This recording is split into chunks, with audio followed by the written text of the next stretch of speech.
Today we're replacing a motor toter or transom saver.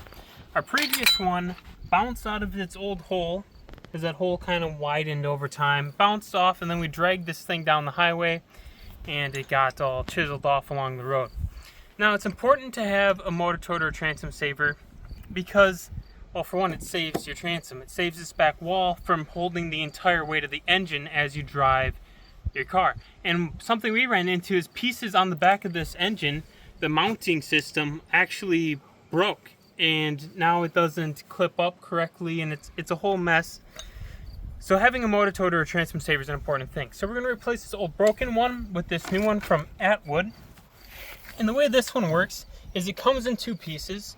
These two pieces slide together, a smaller tube inside a bigger tube, and a bolt that's going to hold them in between, a 7/16 bolt and nut.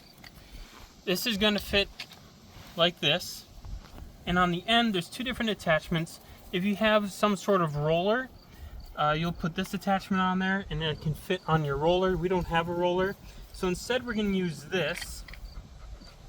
It's going to fit into this piece like so, and then a pin will slide through that. And this will allow it to be adjustable. It'll be able to wiggle back and forth. So this piece is going to be installed first along this chunk of frame.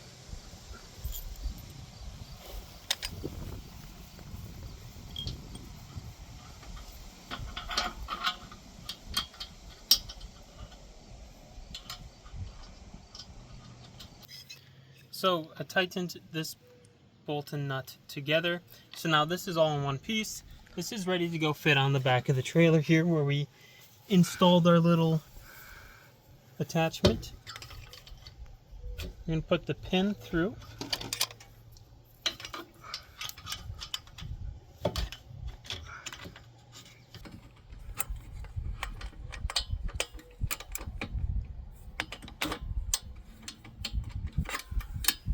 Alright, so the pin is through. This now gives us pretty good range of motion to drop the motor down onto.